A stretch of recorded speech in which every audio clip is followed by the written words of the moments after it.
아니, 이게 사람 사는 집이야? 집을 쓰레기장으로 만들면 어떻게 해? 제가 열쇠로 문을 열고 들어간 순간 코를 찌르는 악취에 그만 뒤로 물러설 수밖에 없었습니다. 여러분, 안녕하세요. 저는 경기도 수원시에 사는 73살 박영순이라고 합니다. 오늘 제가 들려드릴 이야기는 정말이지 아직도 잊히지 않는 충격적인 경험입니다. 작은 빌라 한 채를 가지고 월세로 생활비를 보태며 살아가는 저에게 2층 세입자는 중요한 존재였습니다. 그런데 어느 날부터 그 세입자가 연락이 안 되기 시작했고 이상한 소리와 냄새가 나기 시작했습니다. 참다 못해 직접 문을 열고 들어갔는데 그 안에서 본 광경은 정말 상상을 초월하는 것이었죠. 더 놀라운 건 이 일의 진실이 한 번, 두 번 뒤집히면서 제가 미처 생각지도 못했던 슬픈 사연이 숨어 있었다는 겁니다. 이 이야기를 끝까지 들으시면 우리 주변에 얼마나 많은 외로운 사람들이 있는지, 그리고 겉모습만으로는 절대 알 수 없는 사람의 속사정에 대해 깊이 생각해 보게 되실 겁니다. 자, 그럼 지금부터 천천히 들려드리겠습니다. 라디오 듣듯 편안하게 들어주시고요. 이야기가 끝나면 꼭 여러분의 생각을 댓글로 남겨주세요. 그리고 이런 이야기가 도움이 되신다면 구독과 좋아요 버튼도 꼭 눌러주시면 감사하겠습니다. 저는 경기도 수원시에서 작은 2층 빌라를 가지고 있습니다.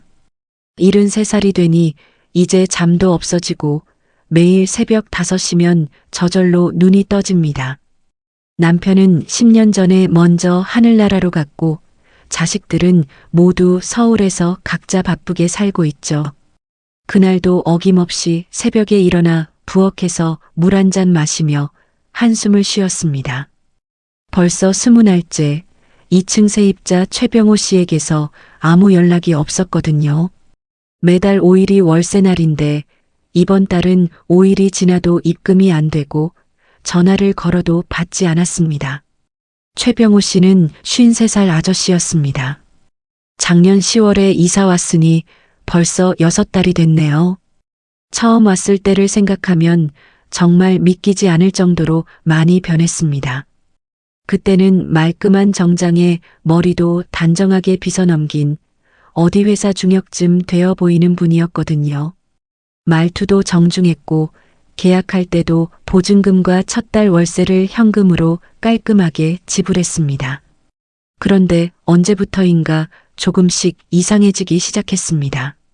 처음 2달은 아침마다 정장 입고 출근하는 모습을 봤는데 12월부터는 맨날 같은 옷만 입고 다니더니 나중엔 추리닝 차림으로 편의점만 왔다 갔다 하는 게 전부였죠. 가장 먼저 이상하다고 느낀 건 냄새였습니다. 올해 1월쯤부터 2층에서 이상한 냄새가 나기 시작했어요.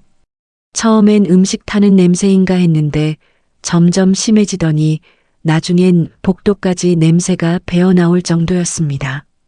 쓰레기 냄새 같기도 하고 담배 냄새 같기도 하고 옆집 최 씨 아줌마가 먼저 불평을 했습니다. 68살인 최 씨는 저보다 조금 젊지만 이 동네에서 오래 살아서 모르는 게 없는 분이었죠.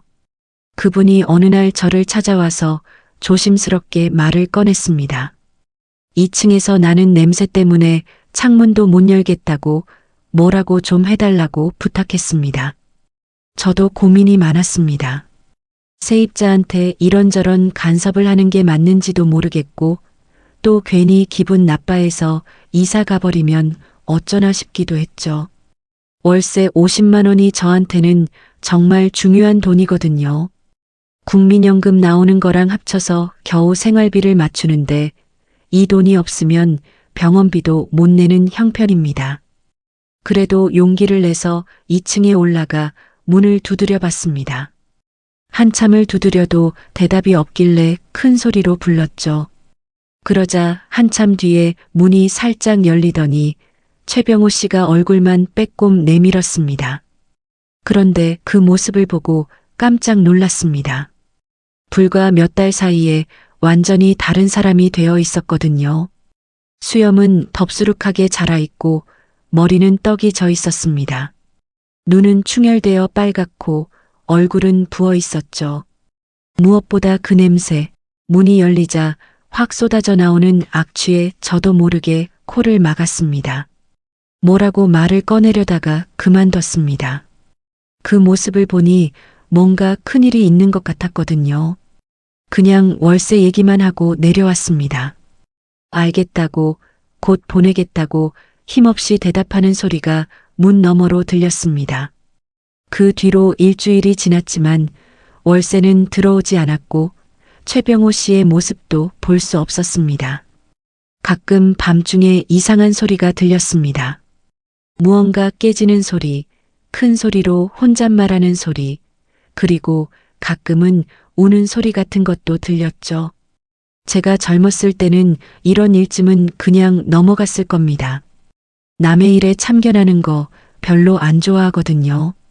그런데 나이가 들어서 그런지 혼자 사는 사람이 얼마나 외로운지 알아서 그런지 자꾸 신경이 쓰였습니다. 어느 날 밤 새벽 2시쯤이었을 겁니다. 화장실에 가려고 일어났는데 2층에서 쿵 하는 큰 소리가 났습니다. 그리고는 조용, 너무 조용해서 오히려 더 무서웠죠. 혹시 쓰러진 건 아닐까? 아니면 더 나쁜 일이? 그래서 다음날 아침 결심을 했습니다. 비상용으로 가지고 있던 2층 열쇠를 찾아 올라갔습니다. 문 앞에 서서 한참을 망설였죠. 남의 집에 함부로 들어가는 게 맞는 일인가? 하지만 정말 무슨 일이 생겼다면? 먼저 문을 크게 두드리고 소리쳤습니다. 대답이 없었습니다. 전화도 다시 걸어봤지만 역시 받지 않았죠. 그제야 열쇠를 꺼내 문고리에 넣었습니다. 문을 여는 순간 복도까지 쏟아져 나오는 악취의 숨이 막혔습니다. 이건 정말 상상도 못했던 광경이었습니다. 문을 열고 들어서는 순간 저는 그만 입을 틀어막고 뒤로 물러났습니다. 그 냄새는 썩은 음식물과 곰팡이, 오래된 담배 연기가 뒤섞인 정말 형언할 수 없는 악취였습니다. 잠시 복도에 나와 숨을 고른 뒤 코를 막고 다시 들어갔습니다. 현관부터 이미 엉망이었습니다. 신발은 아무렇게나 널브러져 있고 바닥엔 담배꽁초와 먼지가 뒤엉켜 있었죠. 전에 왔을 때는 깨끗했던 흰 벽지는 누렇게 변색되어 있었고 곳곳에 정체를 알 수 없는 얼룩들이 묻어 있었습니다. 거실로 들어가자 더 충격적인 광경이 펼쳐졌습니다. 바닥이 보이지 않을 정도로 쓰레기가 쌓여 있었습니다. 컵라면 용기, 치킨 박스, 피자 박스, 빈 소주병, 맥주캔, 그것들이 층층이 쌓여 발 디딜 틈도 없었죠. 어떤 것들은 곰팡이가 피어 있었고 어떤 것들은 벌레가 기어다니고 있었습니다. 저는 평생 이런 집을 본 적이 없었습니다. TV에서 가끔 쓰레기집 같은 걸 보여주던데 실제로 보니 정말 믿기지 않았죠. 어떻게 사람이 이런 곳에서 살 수 있을까요? 조심스럽게 쓰레기를 밟고 지나가면서 안쪽을 살펴봤습니다. 식탁 위에는 먹다 남은 음식들이 그대로 놓여 있었고 파리가 윙윙거리며 날아다니고 있었습니다. 싱크대는 더 끔찍했습니다. 설거지하지 않은 그릇들이 산더미처럼 쌓여 있었고 시커먼 물이 고여 있었죠. 그런데 이상한 건 이 모든 쓰레기들 사이에도 어떤 규칙이 있는 것 같았습니다.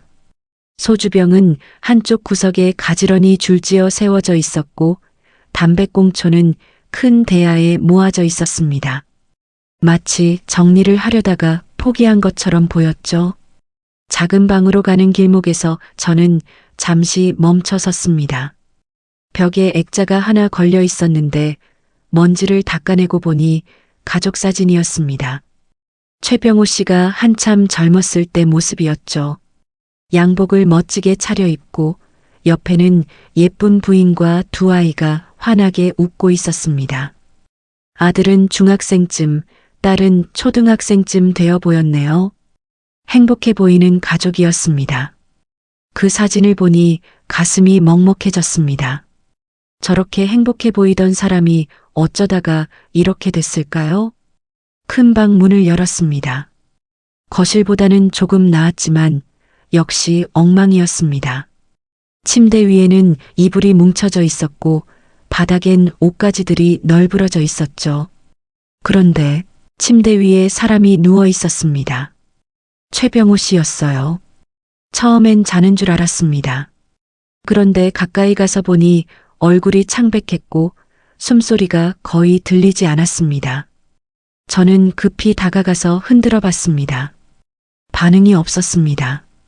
맥박을 짚어보니 약하게나마 뛰고 있었죠. 살아있다는 것에 안도하면서도 즉시 119에 전화를 걸었습니다. 구급대원들이 도착하기까지 10분쯤 걸렸을 겁니다. 그 사이 저는 최병호 씨 옆에 앉아 있었습니다. 가까이서 보니 얼마나 말랐는지 뼈만 앙상하게 남은 것 같았습니다. 며칠은 굶은 것 같았죠. 침대 옆 탁자를 보니 소주병과 약봉지들이 어지럽게 놓여 있었습니다. 수면제 같은 것도 있었고 진통제도 있었습니다. 빈 소주병이 서너 개는 되어 보였네요. 구급대원들이 들어왔을 때 그들도 이 집 상태에 놀란 표정이었습니다. 하지만 프로답게 침착하게 최병호 씨를 들것에 옮겼죠. 의식이 없는 상태라고 빨리 병원으로 가야 한다고 했습니다. 저도 따라가려고 했지만 구급대원이 가족이냐고 묻더군요. 집주인이라고 하니 그럼 가족 연락처를 아느냐고 물었습니다. 저는 고개를 저을 수밖에 없었죠. 계약서에 비상 연락처를 적는 란이 있었는데 최병호 씨는 거기를 비워두고 냈거든요. 구급차가 떠나고 저는 그 집에 혼자 남았습니다. 문을 잠그고 나와야 하는데 그냥 나오기가 찜찜했습니다.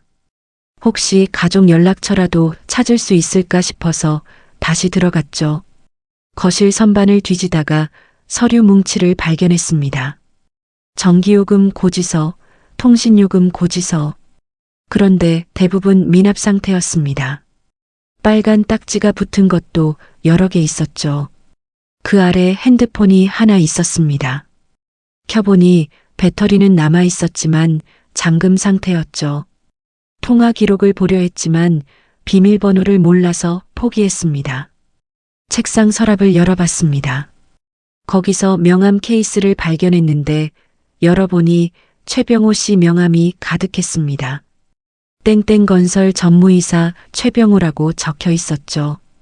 꽤 큰 회사의 높은 자리였던 모양입니다. 명함 뒤쪽에 메모가 하나 있었습니다. 전화번호와 함께 동생이라고 적혀 있었습니다. 이 사람한테라도 연락을 해야 할 것 같았습니다. 전화를 걸었더니 여자 목소리가 들렸습니다. 최병호 씨 동생이 맞냐고 물으니 잠시 침묵이 흐른 뒤 차가운 목소리로 대답했습니다. 맞다고. 그런데 왜 오빠 얘기를 하느냐고. 제가 상황을 설명하자 한숨 소리가 들렸습니다.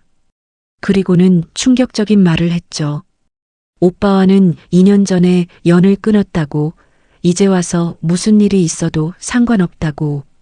저는 그래도 병원에 있으니 한번 와보시라고 부탁했습니다. 형제간인데 이럴 때 모른 척하면 나중에 후회할 거라고. 한참을 설득한 끝에 겨우 병원 이름을 알려줄 수 있었습니다. 집을 나오면서 다시 한번 뒤를 돌아봤습니다. 저 집이 한때는 누군가의 따뜻한 보금자리였을 텐데 어쩌다가 저렇게 됐을까요? 병원에 도착하니 최병호 씨는 응급실에 있었습니다. 의사 선생님이 말하길 급성 알코올 중독과 영양실조, 탈수 증상이 심하다고 했습니다. 며칠 굶고 술만 마신 것 같다고, 조금만 늦었으면 위험할 뻔했다고 했죠. 병원 복도에서 1시간쯤 기다렸을까요? 작은 체구의 여자분이 급하게 들어왔습니다. 40대 후반쯤 되어 보였는데 최병호 씨와 어딘가 닮은 구석이 있었죠. 제가 전화했던 그 동생이었습니다. 저를 보자마자 첫마디가 원망 섞인 말이었습니다. 왜 하필 자기한테 연락을 했냐고, 오빠와는 아무 상관없는 사이라고, 그래도 와주셔서 감사하다고 인사를 했더니 한숨을 푹 쉬며 응급실로 들어갔습니다. 30분쯤 지나서 나온 동생의 얼굴은 복잡한 표정이었습니다. 제 옆에 털썩 주저앉더니 울음을 터뜨렸죠. 저는 아무 말 없이 손수건을 내밀었습니다. 진정이 되자 동생이 입을 열었습니다. 최병호 씨의 이야기를 들려주더군요. 들어보니 정말 기가 막힌 사연이었습니다. 최병호 씨는 원래 잘 나가는 사람이었다고 합니다.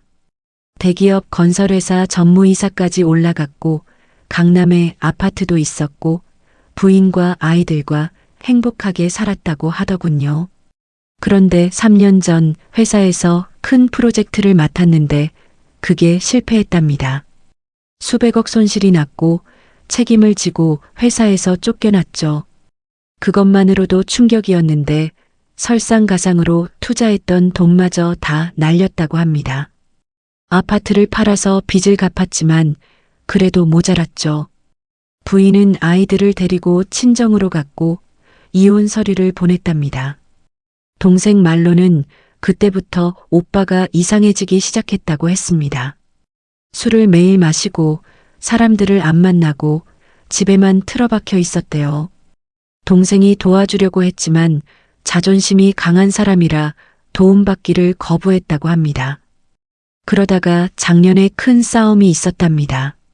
동생의 남편이 최병호 씨한테 일자리를 소개해줬는데 술 먹고 첫날부터 사고를 쳤다는 거예요. 그 일로 동생 남편 체면까지 구겼고 결국 의절하게 됐다고 했습니다. 이야기를 듣고 나니 이해가 됐습니다. 그 쓰레기 같던 집이, 그 망가진 모습이 다 이유가 있었던 거죠. 한때 잘 나가던 사람이 모든 걸 잃고 나니 자기 자신조차 포기해버린 겁니다. 의사 선생님이 나와서 설명을 해주셨습니다.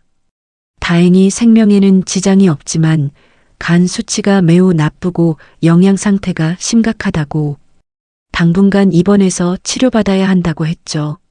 그리고 정신과 상담도 필요할 것 같다고 덧붙였습니다. 동생은 난처한 표정이었습니다. 병원비를 누가 낼 것인지, 퇴원하면 어디로 갈 것인지 아무것도 정해진 게 없었으니까요. 저도 고민이 많았습니다. 밀린 월세도 있고 그 집 상태도 엉망인데, 그때 간호사가 와서 최병호 씨가 깨어났다고 알려줬습니다. 면회가 가능하다고 해서 동생과 함께 병실로 들어갔죠. 병상에 누워있는 최병호 씨는 정말 초라해 보였습니다. 눈을 뜨고는 있었지만 초점이 없었고 우리를 봐도 별다른 반응이 없었습니다. 동생이 오빠 하고 부르자 그제야 고개를 돌렸습니다. 그 순간 최병호 씨의 눈에서 눈물이 주르륵 흘러내렸습니다. 아무 말도 하지 않고 그저 울기만 했죠. 동생도 따라 울었고 저도 코끝이 찡해졌습니다. 한참을 그렇게 있다가 최병호 씨가 힘겹게 입을 열었습니다. 미안하다는 말이었습니다. 동생한테, 가족들한테, 그리고 저한테도 미안하다고, 자기 때문에 고생시켜서 죄송하다고, 저는 괜찮다고 일단 건강부터 회복하라고 말했습니다. 그런데 최병호 씨가 충격적인 말을 했습니다. 차라리 그냥 죽게 놔뒀으면 좋았을 텐데 왜 살렸냐고, 이렇게 사는 게 무슨 의미가 있냐고. 동생이 화를 냈습니다. 그런 소리 하지 말라고, 아이들은 생각 안 하냐고. 그러자 최병호 씨가 더 서럽게 울었습니다. 아이들이 자기를 아빠로 생각이나 하겠냐고, 이런 쓰레기 같은 아빠는 없는 게 낫다고. 그 말을 듣고 있자니 마음이 아팠습니다. 사람이 자기 자신을 그렇게 미워할 수도 있구나 싶었죠. 병실을 나와서 동생과 이야기를 나눴습니다. 동생은 오빠를 데려갈 형편이 안 된다고 했습니다. 남편이 절대 허락하지 않을 거라고. 그렇다고 그냥 내버려둘 수도 없는 노릇이었죠. 제가 제안을 했습니다. 일단 퇴원하면 다시 제 집 2층에서 지내도록 하겠다고. 대신 집을 깨끗이 치우고 술을 끊고 치료를 받는 조건으로. 동생은 놀란 표정으로 저를 봤습니다. 왜 그렇게까지 하냐고. 저도 정확히는 모르겠습니다. 그냥 혼자 사는 사람의 마음을 아니까요. 저도 남편 잃고 혼자 살면서 얼마나 외로운지 압니다. 자식들이 있어도 자주 못 보니까 더 외롭죠. 최병호 씨는 가족도 잃고 직업도 잃고 자존심까지 다 잃었는데 얼마나 힘들었을까요? 그런데 바로 그때 간호사가 급하게 뛰어왔습니다. 최병호 씨가 이상하다고 빨리 와보라고. 우리가 병실로 뛰어들어갔을 때 최병호 씨는 침대에서 일어나려다 쓰러진 상태였습니다. 의사들이 달려왔고 우리는 병실 밖으로 나와야 했습니다. 무슨 일인지 모르고 초조하게 기다렸죠. 30분쯤 지나서 의사가 나와서 설명했습니다. 갑자기 혈압이 떨어졌는데 극도의 스트레스와 영양실조 때문인 것 같다고. 당분간 절대 안정이 필요하다고 했습니다. 그날 밤 저는 집에 돌아와서 2층을 다시 올라가 봤습니다. 낮에는 못 봤던 것들이 눈에 들어왔습니다. 구석에 쌓인 책들, 대부분 자기계발서였습니다. 다시 시작하는 인생, 실패 후 성공하기, 그런 제목들이었죠. 읽다가 만 흔적이 있었습니다. 그리고 침대 밑에서 뭔가를 발견했습니다. 낡은 공책이었는데 침대 밑에서 꺼낸 건 검은색 가죽 커버의 일기장이었습니다. 먼지가 수북이 쌓여 있었지만 안은 빼곡하게 글씨로 채워져 있었죠. 남의 일기를 보는 게 옳은 일은 아니었지만 최병호 씨를 이해하려면 필요한 것 같았습니다. 첫 장을 펼치니 작년 10월, 그러니까 제 집에 이사 온 날부터 시작되어 있었습니다. 새로운 시작이다. 작은 원룸이지만 깨끗하게 살 것이다. 다시 일어설 것이다. 포기하지 않을 것이다. 처음 며칠은 희망적인 내용이었습니다. 면접 준비를 한다거나 운동을 시작했다거나 금주를 결심했다거나. 그런데 11월로 넘어가면서 톤이 달라지기 시작했습니다. 또 면접에서 떨어졌다. 나이가 많다고, 경력이 맞지 않는다고, 전무이사였다고 하니 비웃는 것 같았다. 수진이 생일이다. 전화했지만 받지 않았다. 당연하다. 이런 아빠는 없는 게 낫다. 오늘도 술을 마셨다. 안 마시려고 했는데 잠이 안 온다. 술 없이는 못 견디겠다. 12월이 되자 더 심해졌습니다. 글씨체도 흐트러지고 내용도 점점 어두워졌죠. 거울을 봤다. 이게 나인가? 이 페인이 정말 나인가? 동생이 전화했다. 받지 않았다. 동정받고 싶지 않다. 죽고 싶다. 그런데 죽을 용기도 없다. 이렇게 살아있는 게 벌인가? 그런데 1월부터는 조금 달랐습니다. 여전히 우울한 내용이었지만 그 사이사이에 이상한 문장들이 끼어 있었죠. 오늘 집주인 할머니가 김치를 갖다 줬다. 고맙다고 했더니 웃으셨다. 오랜만에 누군가 나를 보고 웃어줬다. 할머니가 병원 가는 길에 나를 봤다. 무거운 짐을 들어드렸다. 고맙다, 젊은이라고 하셨다. 나를 젊은이라고. 저도 기억났습니다. 한두 번 정도 최병호 씨가 짐을 들어준 적이 있었죠. 그때는 그저 예의 바른 사람이구나 했는데 그에게는 의미 있는 일이었나 봅니다. 2월, 3월로 가면서 일기는 더 엉망이 되었습니다. 어떤 날은 한 줄만 쓰여 있고 어떤 날은 술에 취해 쓴 것 같은 알아볼 수 없는 글씨들이었죠. 그러다가 3월 20일을 마지막으로 끊겨 있었습니다. 미안하다. 모두에게 미안하다. 특히 우리 아이들에게. 그리고 집주인 할머니께도. 좋은 사람인데 폐를 끼쳐서 죄송하다. 그런데 일기장 뒤쪽에는 편지들이 끼워져 있었습니다. 보내지 못한 편지들이었죠. 아이들에게, 전 부인에게, 동생에게, 심지어 저에게 쓴 편지도 있었습니다. 저에게 쓴 편지를 읽어봤습니다. 집주인 할머님께 죄송합니다. 월세도 제때 못 내고 집도 이렇게 더럽혀 놓고 사실 저도 압니다.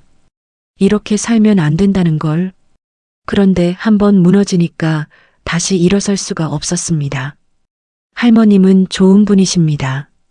저 같은 쓰레기한테도 인간적으로 대해주셔서 감사했습니다. 언젠가 제가 다시 일어선다면 꼭 보답하고 싶습니다. 하지만 그럴 날이 올까요? 편지를 읽다가 눈물이 났습니다. 이 사람도 나름대로 고민하고 있었구나. 그저 포기한 게 아니라 일어서고 싶은데 방법을 모르고 있었구나. 아이들에게 쓴 편지는 더 가슴 아팠습니다. 매일 한 통씩 거의 100통이 넘는 편지가 있었죠. 생일 축하 편지, 시험 잘 보라는 편지, 미안하다는 편지. 단 한 통도 붙이지 못한 편지들이었습니다. 그중 하나를 읽어봤습니다. 수진아, 아빠야. 오늘 내 생일이지? 16살이 됐구나. 아빠가 마지막으로 본 게 13살 때니까 많이 컸겠다. 예쁘게 컸을 거야. 엄마를 닮았으니까. 아빠가 줄 수 있는 게 아무것도 없어서 미안해. 생일 선물도 축하 파티도 아무것도 해줄 수 없는 무능한 아빠를 용서해줘. 다음 날 아침 저는 그 편지들을 가지고 병원에 갔습니다. 최병호 씨는 깨어 있었지만 멍한 상태였죠. 제가 일기장과 편지를 꺼내자 깜짝 놀라며 빼앗으려 했습니다. 저는 조용히 말했습니다. 다 읽어봤다고.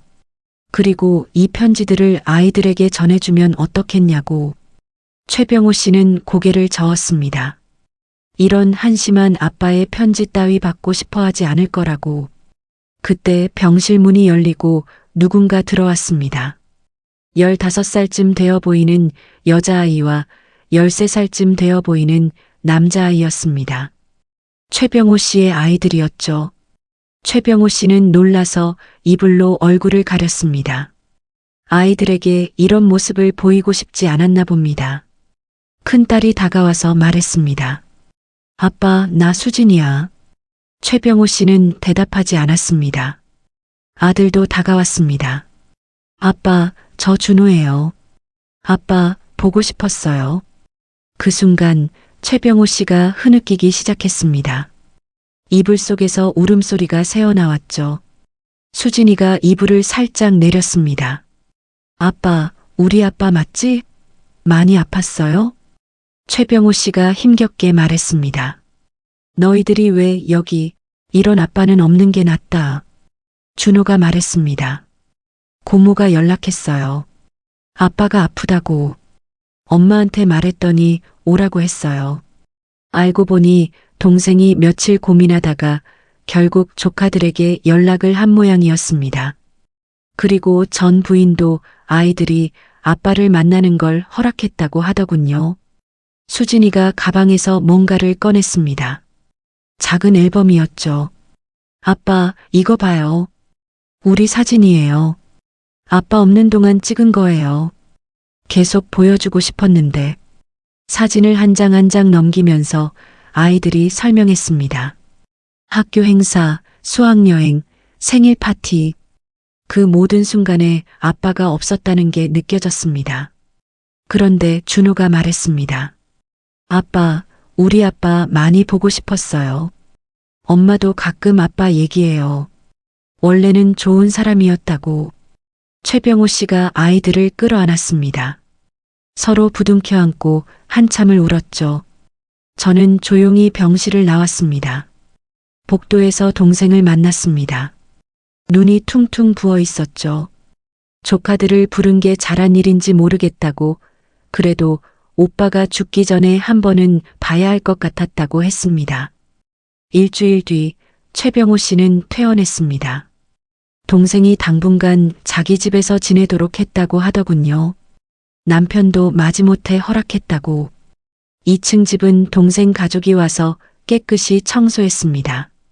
한 달 뒤 최병호 씨가 저를 찾아왔습니다. 많이 말끔해진 모습이었죠. 살도 조금 오르고 수염도 깨끗이 깎고 옷도 단정했습니다. 밀린 월세와 함께 앞으로 3개월치를 미리 내놨습니다. 동생이 빌려줬다고 하더군요. 그리고 작은 화분을 하나 내밀었습니다. 할머니, 그동안 정말 죄송했습니다. 그리고 감사합니다.